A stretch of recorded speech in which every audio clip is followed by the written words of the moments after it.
So I wanted to read you this. This I've read this a number of times. I love this. Um, it's doesn't have anything to do with anything. As we look outward upon the world, we see corruption everywhere. Yeah. People hankering after amusements, seeking to gratify their own selfish comfort, trying to rationalize their prejudices. Well, now, there's not anybody in here who's doing that, right? Trying to rationalize their prejudices, deliberately blinding their eyes to their own enlightenment. How few there are who comprehend the way to practice meditation. So that was, right, just would we agree with that sort of, somewhat? Somewhat.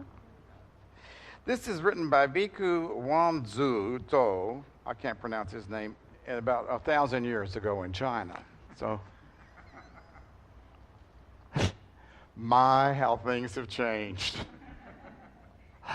Really, it's like, isn't that just wonderful? You know, it's like people deliberately blinding their eyes to their own enlightenment, trying to rationalize their prejudices. I like that, seeking to gratify their own selfish comfort. So that was written by this guy in China about 1,000 years ago. And so really, it's kind of remarkable to think that they were a little bit discouraged even back then. And so today we're going to jump into the teaching of the Eightfold Path. And I have to say that I love the first thing that we're going to talk about is it's just maybe almost my favorite part of it. You know, if we did this back in the time of the Bhikshu, 1,000 years ago, or maybe even longer than that. So if you went to this center and you came in and you were wanting to learn the Dharma, more than likely the teacher would tell you that you really had to start with the Dharma. You know, we want to start with meditation, right? We'll get the Dharma later, right?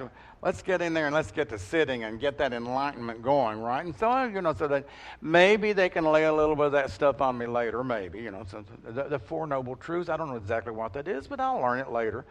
But, it may be, I may be making this up a little bit, but maybe it's actually quite accurate that it might be that your teacher might say, oh, no, you can start meditating in about 2 years. So we really in some ways have it in reverse. We really do, because it's of course who we are, isn't it? Again, we want to be right on the fast track, landing into nirvana just as soon as possible. And really as with not much, this other content stuff, it's sort of like not important. And the truth is, the one, in the Eightfold Path, the meditation is the last part of the Eightfold Path, right? Right effort, right mindfulness, and right concentration or samadhi. That's the end of the Eightfold Path. And interestingly enough, as I said last week, the Buddha begins with prajna. Now there you go. You see, I said something, and did you just space out when I said that? Prajna. What the hell is prajna, right? Part of the problem with all of this is there's so many different words, and so let me just give a little bit of a talk here about the words. The Buddha Dharma is written in Sanskrit or Pali. The Pali would be the Theravadan mindfulness insight. And then all the rest of it, the Mahayana, is the greater number of people studying. They're reading the Sanskrit. So there you go. You have, are you going to call it Pana or are you going to call it Prajna? Are you going to, right? There's a different word for every, so that's confusing. And then you have to change it and we're going to put it in English. So then that makes it even more confusing. So the as I said last week, we're going to divide it into 3 divisions. That's pretty easy to remember. And so we're going to divide it into what we will call the wisdom part, the wisdom division. We'll divide it into wisdom. We'll divide it into then the ethical conduct, morality. And then we'll divide it, and the last one will be what could be called the meditation division.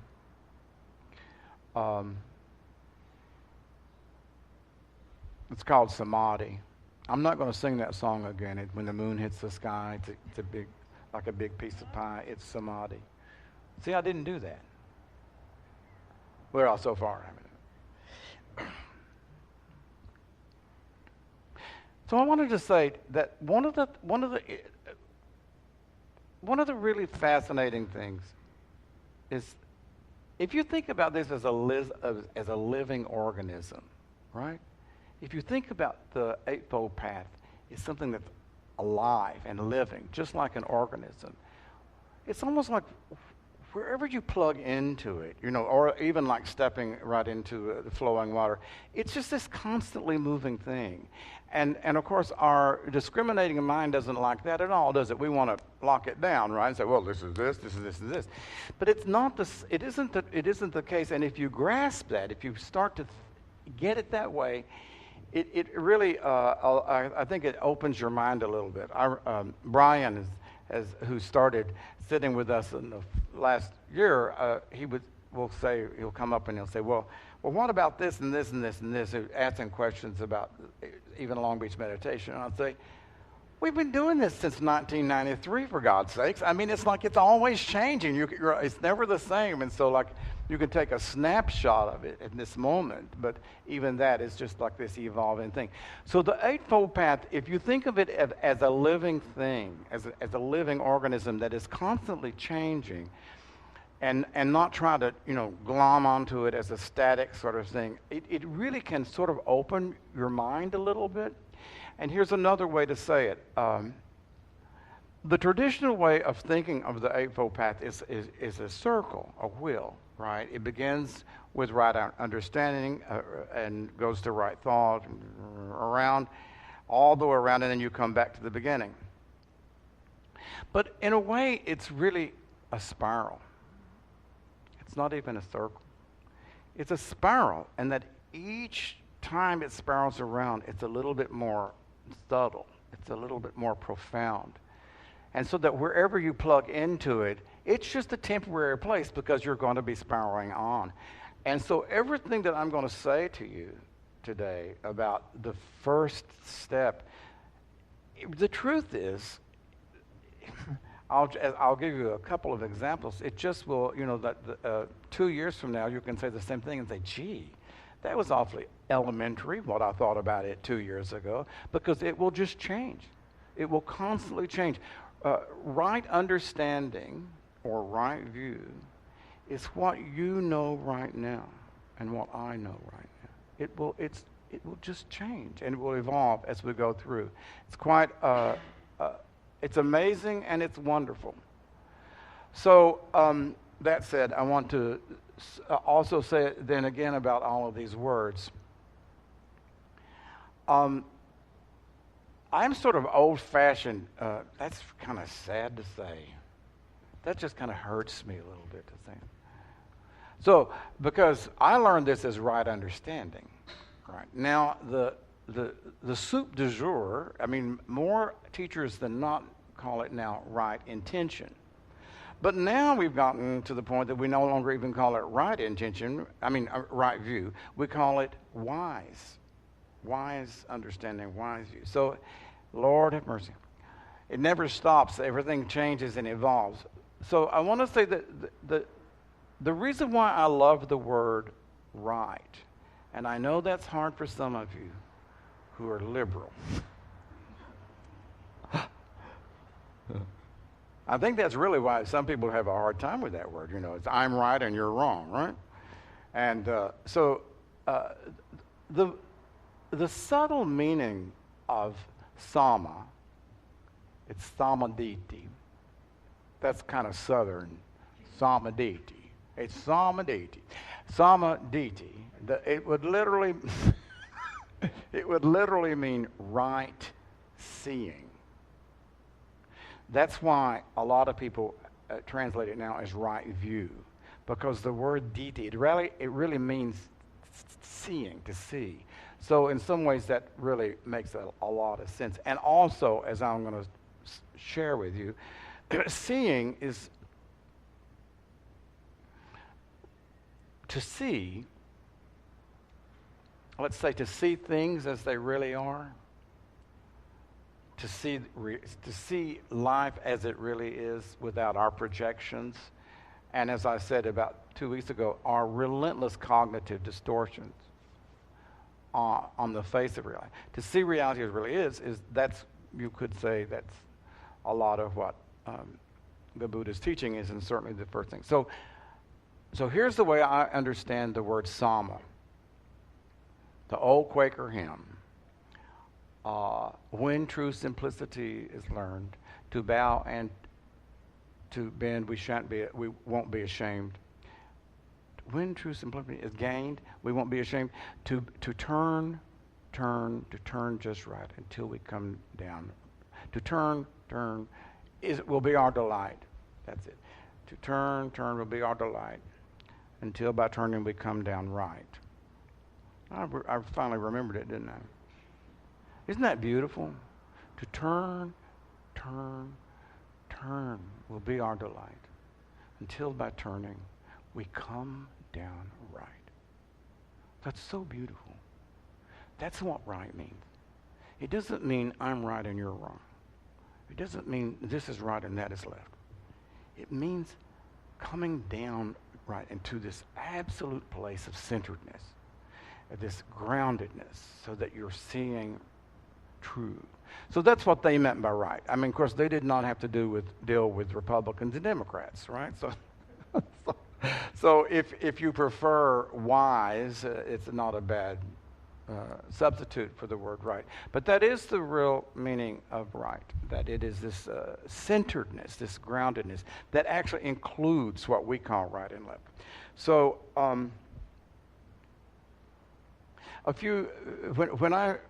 when I started, I gave this talk about 8 years ago. I think Wally and Lois were sitting right here in this room.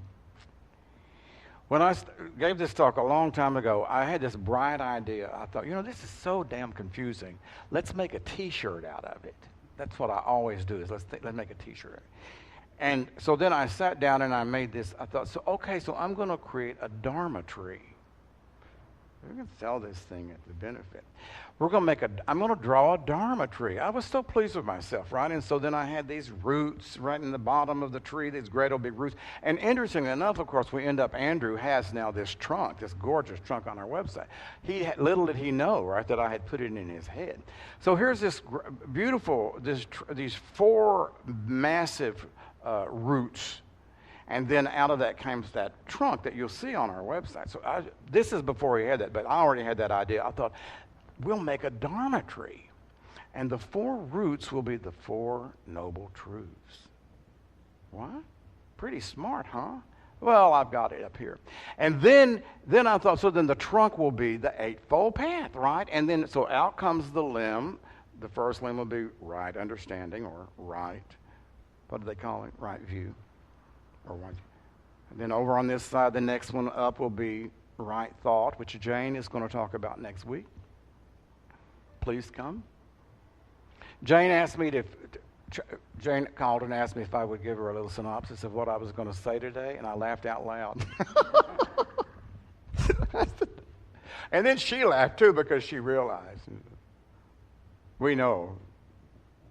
I never know what I'm going to say. Okay, so then it goes to the 8 limbs, and then I went out with the branches. I mean, it's extraordinary. So you go out to the right mindfulness, which is number 7, and then the little branches would be the 4, right, the 4 foundations of mindfulness. And then my Lord, if you come out of number 4, then you would come down to the 7 factors of enlightenment. I mean, it's endless. So this is quite a gorgeous tree. It's also astounding to think of. I mean, the architecture of the Eightfold Path. It's just astounding. And so, Brian had said that, that he had this sense of, he's been studying it, and he has this sense of seeing it as one thing. And and I was thinking at the time, well, that makes you a cohort of one, because most of us, we really, it's just so right. We have fragments. It's all in fragments. It's very hard to see it as a unity. So I did think that tree would be extremely helpful, and then I lost it. Well, it's been 8 years.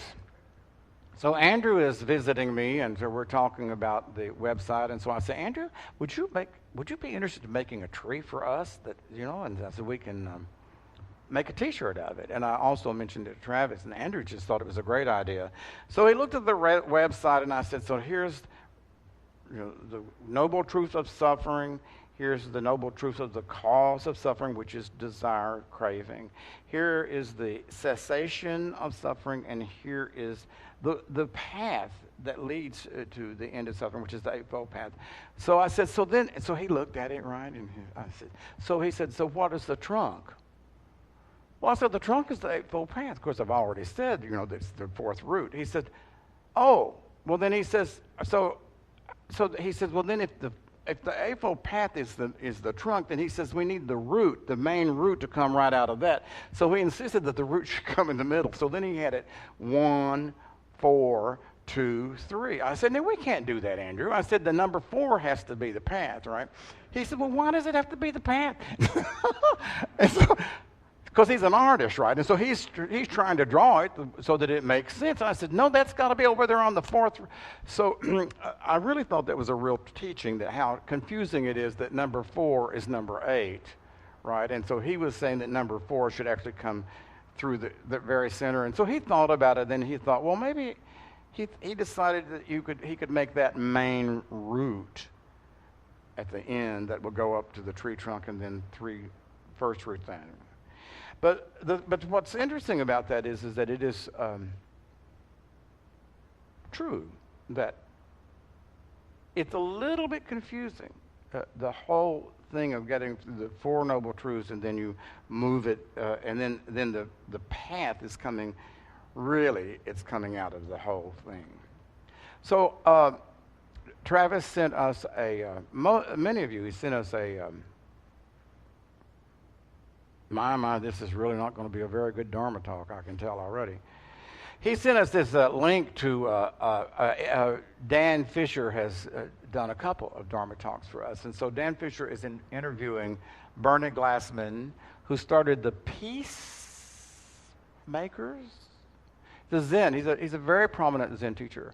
And Jeff Bridges, who's just a prominent, funny person.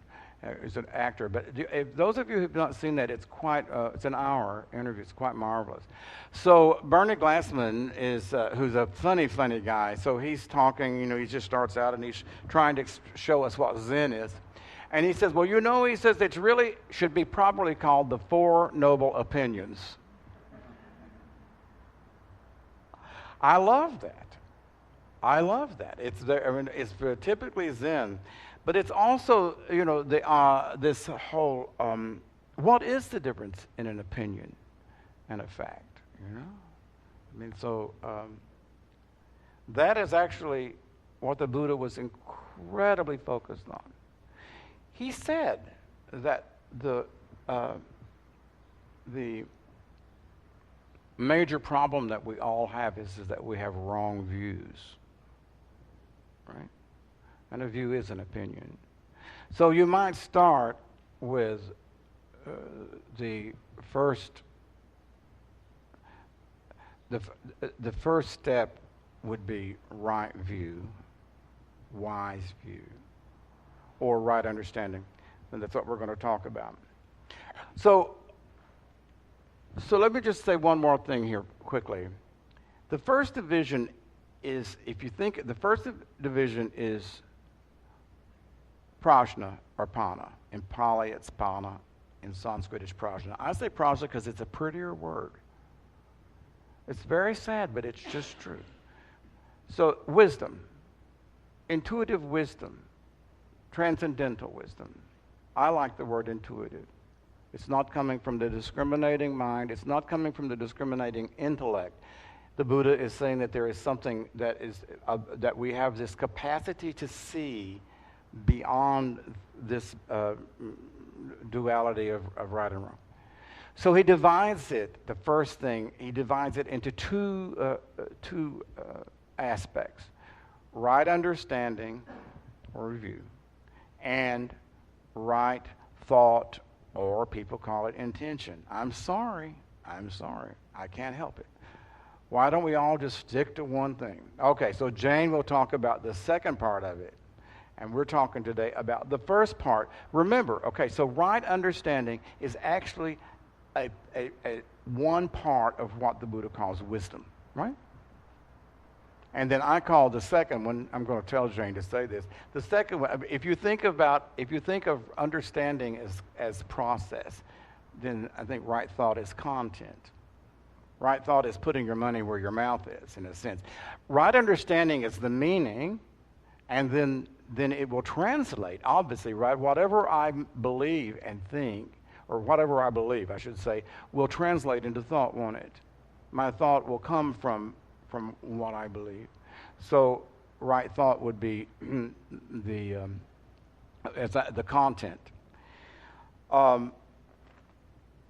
So here's the most obvious beginning, and this is the Buddha's words. Just as the dawn heralds and foretells the rising of the sun, so right understanding heralds and foretells the penetration of the Four Noble Truths, according as reality, as the reality is. Okay, so the first way to think of right understanding is understanding the Four Noble Truths, as we've been talking for the past 3 weeks, right? But what does that mean? What does it mean, understanding the Four Noble Truths? I mean, okay, so, how many people have memorized the Four Noble Truths? Wendy, you got it, don't you? Beverly, have you got it memorized? You do, right? Life is suffering. Craving causes suffering. There can be an end to suffering, and the end to suffering is the practice of the Eightfold Path. Hello, right? So is that what he means? I mean, my God, have we got it so quickly? I mean, everybody, you've got it. Doesn't everybody have that memorized now? David, you don't. I can tell that you don't because you came late. You didn't sit with us, and so it's probably.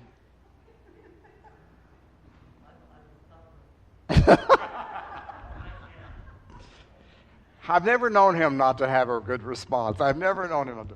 All right, so look, surely it's got to be something heavier than that, right? I mean, we've memorized, right, the Four Noble Truths, and so he says, right, just as the dawn heralds, right, the rising sun. So what does he mean then? We already instantly see, right, that the word understanding means something other than memorizing a concept, doesn't it, right? It's something else. Now, for God bless us in America, right? God bless us in the West, because to some extent, we do. It's like, I'm going to memorize it, and then I've got that little old thing, right? I'm going to memorize it, and then I can write it on a test and make 100 out of it, right? So I mean, we're geared that way. We're trained that way. I mean, get it here and understand it. And so really, and I don't really even mean that quite as flippantly as it sounds. Of course I do. See, that came out of that other side, that other person spoke. Shut up. All right, so what does it mean then? When he says that right understanding, first of all, is to understand the Four Noble Truths. Well, obviously, I'm going to answer for you. It's something about getting it in here, not here. So we can all have a little exam at the end of the sit today, right? And, and I'll say, so please tell me what are the Four Noble Truths, because then you'll have right understanding, right? And so you can write it down. Life is causes suffering. All right. Well, and you'll score 0. A 0. if that's as far as it goes. If you're sitting in meditation, as we were sitting, and your body's hurting, my body's been hurting for 2 days because Travis almost killed me in a yoga class. I told someone yesterday the only thing that wasn't sore was my eyelids. It was ridiculous. I'm a little angry about that. And now it's on forever. But it's cheap. That's the thing. So you're sitting and your body's hurting. Your body's hurting and aching, right? And you're sitting with that pain, and so then you can work with it in terms of the mindfulness to the body, mindfulness to sensations. You can work with it then to the what's the feeling tone? What's the feeling tone of my mind? If my body's killing me, right? It's probably going to be negative, right? Probably going to be a little negative. And then what's my mind state? Well, it could actually be anger. The body hurts. The mind tone is kind of like unpleasant. The mind state may be, a homicidal urge to kill Travis, right? Well, I don't know what's funny about that. But then let's just go on and then just say that suddenly, and so then I don't want to feel this way, and so have this resistance to embracing what's going on, and I'm pushing it away for all my mind, right?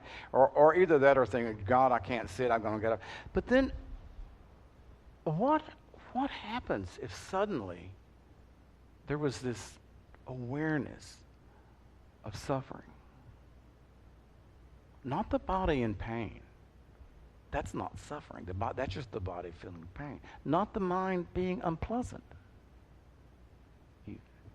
Suffering is just this, coming out of craving for some other experience, craving for some moment other than this moment that I'm in. This absolute inability to be here in this moment. That will cause me to suffer. Lois once gave a talk, said that, what pain is optional. Pain is necessary, suffering is optional, right? It was great. So, if I had that moment, and I promise you, it's not a thought. It's not, Lisa, like like oh, well, God, this must be suffering, right? Because again, that's memorizing the Buddha's, the first noble truth. But what if you just got it in your gut? Oh my God, this is suffering. This is what it means. The mind is lost, utterly lost in the content of experience without mindfulness.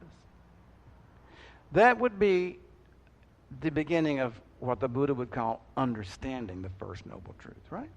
See, that's different, isn't it? That's different. That's getting it here, getting it in your gut. And certainly, if and all of this happened in 1 second, really, because it's not linear.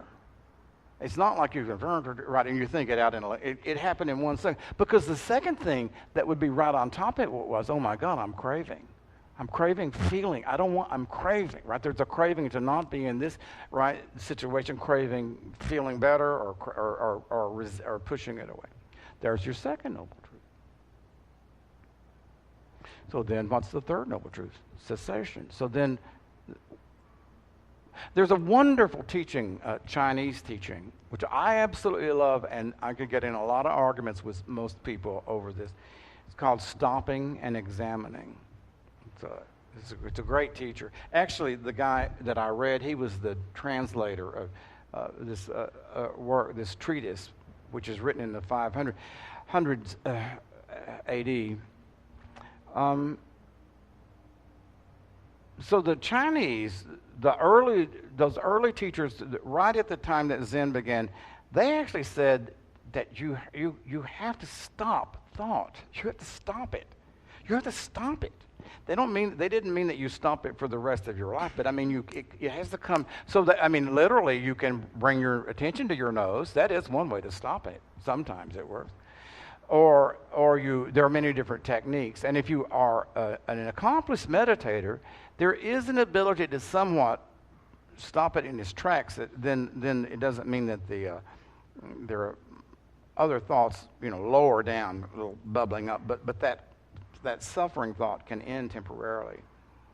So I guess all I'm saying is that the third noble truth of cessation, which it literally means nirodha or stopping, that's literally what it means.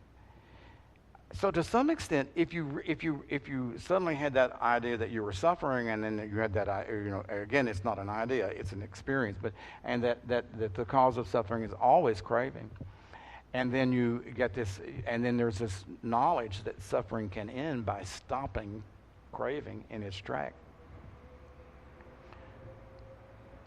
That's right understanding. That's what it's about. It's about the practice. It's about what we're doing when we're sitting.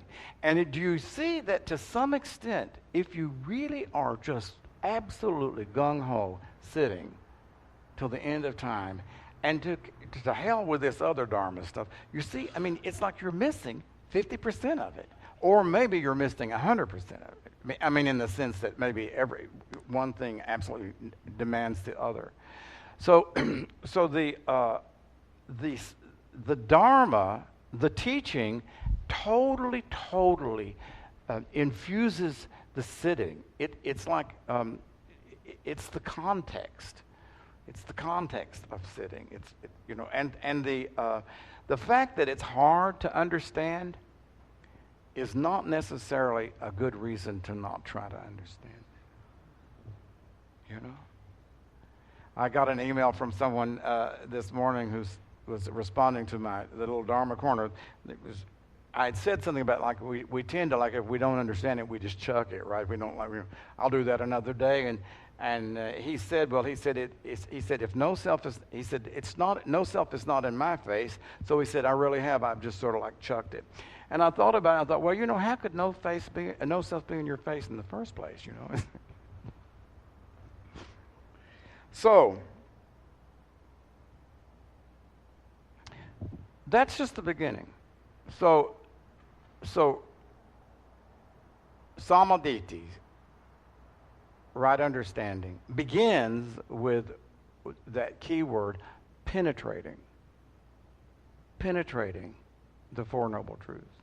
And that's just the beginning. I mean, then we're down the road.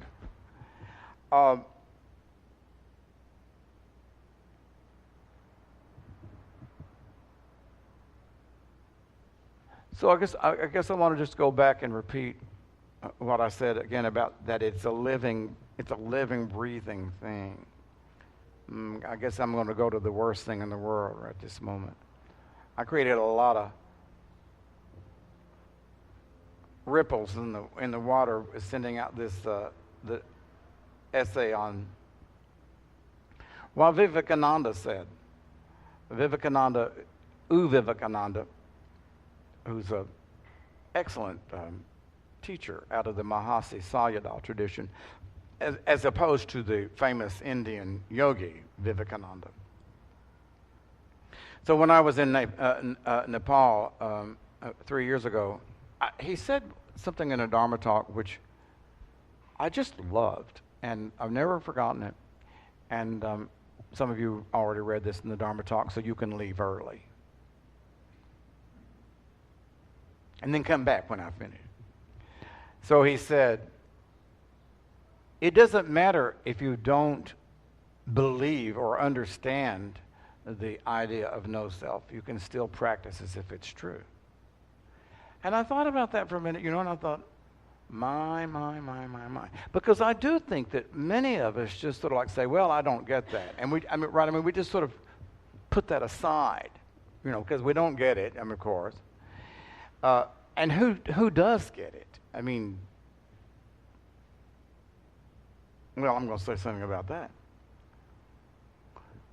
But what if it's really true that, in other words, if this is a living, breathing sort of organism, you just start there. You just start with understanding that is perhaps, maybe, other than the penetrating the Four Noble Truths, and maybe this is the most fundamental aspect of the Buddha Dharma, the concept, the idea of anatta, of no self.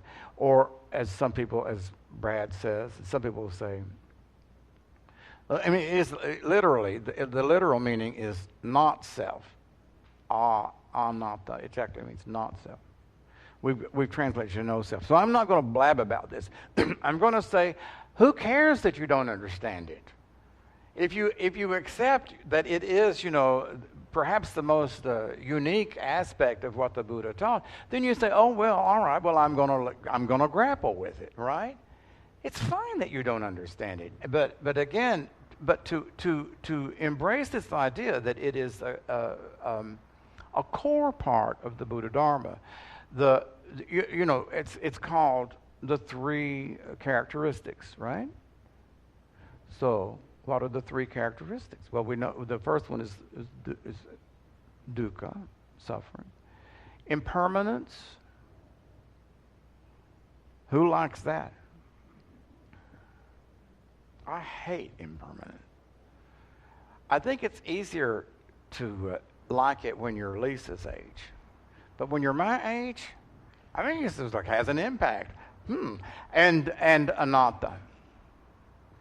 So, one of the things that we will talk about, probably in a separate talk, will be dependent origination, the 12 nidanas, which is absolutely, talk about a limb breaking a tree. You put the 12 nidanas over there on a tree, on a limb, right? And it's incredible. Because the teaching is that nothing stands alone. Nothing is independent. Now, that may not be true of some of us. Everything depends on something else. Everything rises from something else, right? And that is, and he explains how, you follow that through. So, for instance, the easiest little part of the 12 nidanas. And by the way, I'm just saying this is right understanding. But the easiest part of that is, is that the organism makes contact with the environment, and the contact through your eyes, Norman. You're making contact right now with me. You're liking what you see, aren't you? So sir, you make contact, and out of that contact, you have feeling. So every person in here is feeling something in this moment. Do you know what you're feeling, Melissa? Do you know what you're feeling? Everybody's feeling, right? Everybody is. You're making contact with this, so you like it or you don't like it or you're neutral towards it. Those of you who don't like it may leave. You like it, you don't like it, or you're neutral towards it. That's everything. So there's a breeze coming in. You like it, you don't like it, right, or you're neutral toward it. The sound, did you hear some of the sounds during that sit? I was thinking, Wally was talking about that it was loud in Manhattan, right? And so I had this thought, I bet he thinks that he's changed his mind. It's louder than Manhattan. I did. I thought, oh my God, that was a thought while I was sitting. Damn. All right, so you have we could call it an attitude about every single solitary thing that's happening. Contact, and then from that contact comes the feeling, and then from the feeling will come, either you want it or you don't want it. But that's part of the 12 nidanas.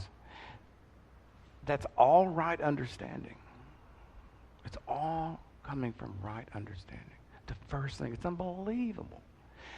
So I could argue, that the right understanding is the whole Dharma in a way. So the Buddha said, this is a literal translation. He said, if you understand dependent origination, which is the 12 nidanas. I just hate all those words, don't you? If you understand the 12 nidanas, you understand the Dharma. Hello, right? That's pretty clear. He didn't say, if you understand the 12 nidanas, you'll have a good beginning to understanding the Dharma. He didn't say that. If you understand the 12 nidanas, you will understand the Dharma. Okay. Understanding the Dharma is right understanding. So we could spend the next 2 or 3 weeks working on the 12 nidanas. That would be one way to slide into right understanding. The 3 poisons. What are the 3 poisons? You remember the pig, the rooster, and the what? The snake, right? In the great the wheel, right, of becoming. Those little things, they're chasing each other. I just love it, right? They're chasing each other's tail. The snake is going after the pig, and the pig is going after the rooster, and they're around and around. So they get the wheel going. So what are they? What do they stand for? Greed, hatred, and delusion. That's right understanding. Now, it's not memorizing it, Marta. It's not looking at it at that wonderful wheel and saying, "Oh, there they are, greed, hatred, and delusion." Yeah, I remember that, right? And then we can write that on our test, right? So I'll add that at the end of the day. So we'll say, "What are the 4 noble truths?" And what are the 3 poisons? Oh, it's greed, hatred, and delusion. Oh, I've got that down. And then what are the 3 characteristics? Well, that's dukkha, anatta, and anicca, right? Suffering, no self, non-self. It's got to be lived in here, right? How do you experience greed? As long as I can remember, I have awakened, just bright-eyed and bushy-tailed, as they say, all of my life. I mean, just didn't matter, you know. But lately, I don't know. It's about not too long, maybe a year. I wake up in the morning, and the first thing I think is, "Oh God, my body feels yucky, or more yucky. It's just getting old." And I don't want that. I don't want that. That's the other side of greed. That's pushing away. I don't want that. So if it's greed, hatred, and delusion, so I can relate to greed that way. I want to feel good. I just want to feel good, right? Does anyone in here not want to feel good? Raise your hand. I mean, it's just incredible, right? We want to feel good. And then you think, well, what's wrong with that? So you're blaming me for wanting to feel good. And so then, well, if it becomes I would almost say an obsession, if it really destroys your equanimity, if it destroys your ability to go through your day and enjoy your day, that's one of the 3 poisons. I don't need to mention the other one. Hatred. Anybody got any hatred going on? It's unbelievable. I mean, it's unbelievable. So, again, it only works if you bring it here, right, into your own being, and you get it, right? Oh, there's that, and of course the other one is the delusion, and what delusion is, of course, we've been talking about it. That is the core. Delusion is actually the taproot. Greed and hatred are the result of the taproot of ignorance or delusion.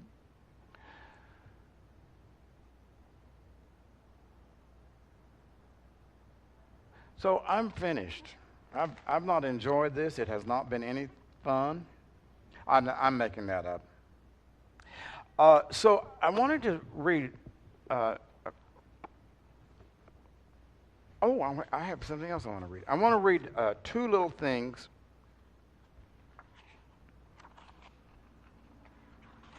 And this is going back to what I was saying, and I really want you all to really just I want you to really think about it. That'll help.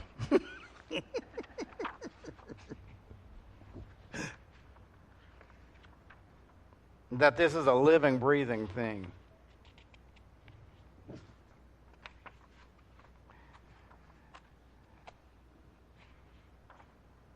we start out by saying, well, where the hell is that?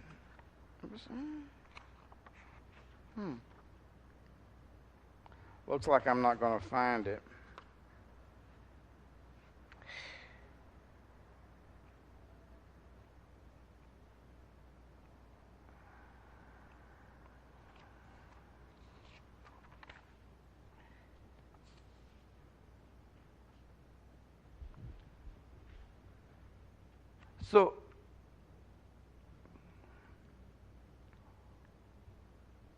So what were we? I've forgotten what we were talking about.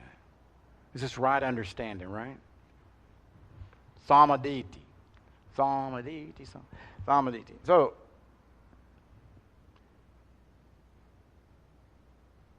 So you start out with this idea that there's something the Buddha teaches us, that the conditioned mind experience is lost, let's say, in the content. Is lost in these. It is formed, is perhaps better, by these three characteristics of dukkha, anicca, anatta. Okay, so we start out. I'm having a difficult. This is kind of a. Well, it's all right. We start out with this idea that there's wise, right understanding, and there's unwise or wrong understanding, right? Yeah? That makes sense, right? I mean, right understanding is understanding the formal truth. Wrong understanding would, be thinking, like I can live forever. That would be wrong understanding. I'm pulling that one off if I'm trying. Wrong understanding is I can, I can really figure out some way to feel good all the time. That's wrong understanding. It won't work. It just won't work. But a lot of us have not, some of us are still kind of trying to work on that. So let's just say that you follow this through, and you've gone through the Eightfold Path, and now that's spiraled up to the next level of the Eightfold Path, and you've gone through that, So we're talking about years and years and years. You get to a point where you get to a far more subtle level of the teaching of the Buddha, where he says, actually, finally, any view is not a good idea. Right? That's pretty profound. We're going to start out with, we just want to have a wise view, right? But then he says, ultimately and finally, we let go of all views. Can you spell anatta? Because what is it that would not have a view?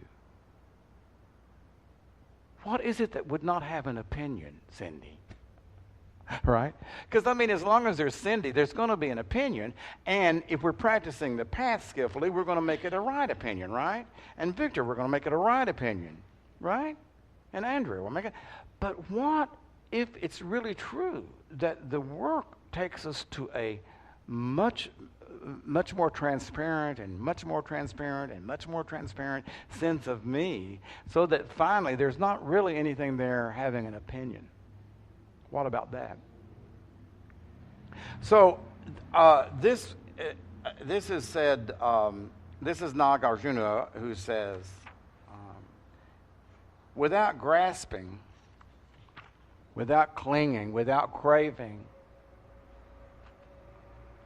I will pass beyond sorrow. Right, Wally? We can go with that, right? Without craving, without claiming, without grasping, I will pass beyond sorrow, and I will attain nirvana. And then Nagarjuna says, whoever grasps like this has a great grasping. Did you hear the I? I will attain nirvana, right? So the Buddha would really say, bless your heart. You've got to do another sparrow. You're on a deep level to understand, right, that letting go with grasping, you pass beyond sorrow, right?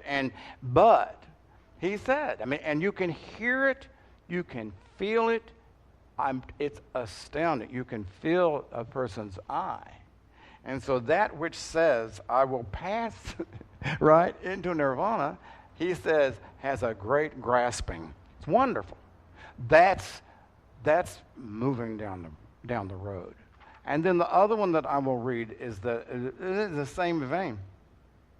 The victorious ones, the Buddhas, have said that emptiness is the relinquishing of all views. Emptiness is the relinquishing of all views. For whomever emptiness is a view, that one will accomplish nothing. Right? You get it? In other words, even if you are attached to the view of emptiness, that's still a view, right?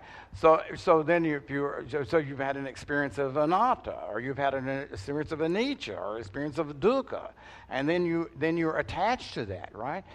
You're still clinging to a self.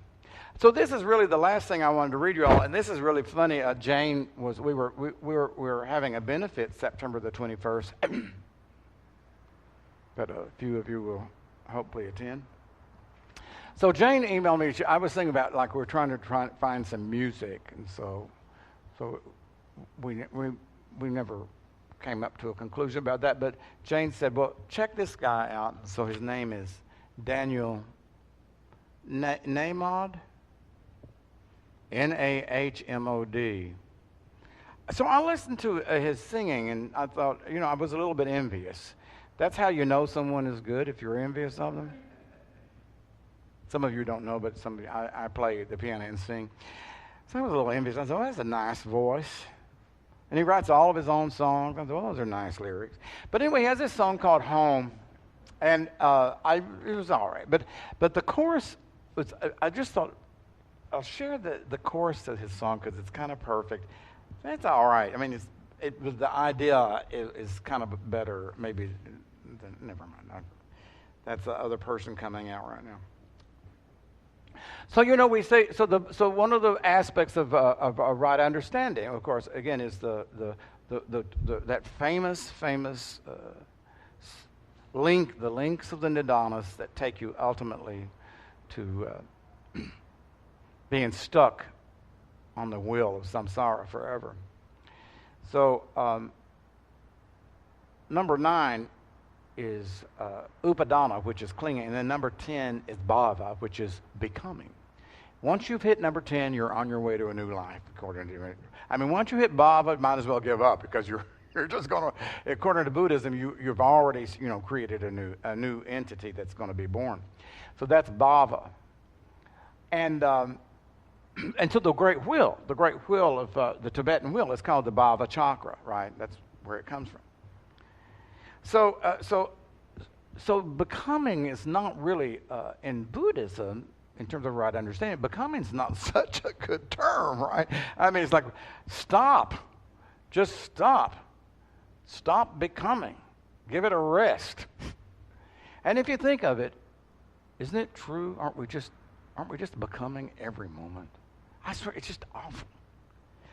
There are many times that I've sat as a therapist and looked at someone and just, in my mind, has screamed, I smile. Stop! Just stop! I mean, just stop for a minute. Don't be that person. Whoever you're, just stop and just pull back into a sort of like a neutral zone for a moment. Because we really do. We get ourselves in such trouble because we can't stop becoming.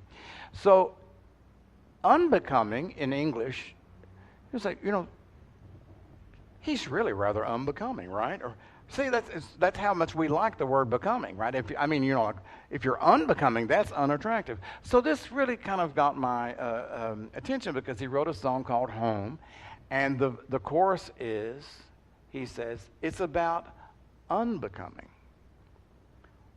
what I never was.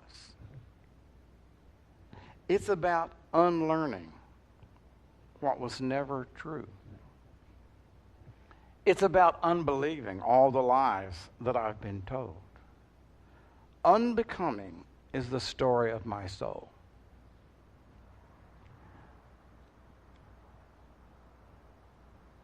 It's true. It's really true. What we're really trying to do is unbecome.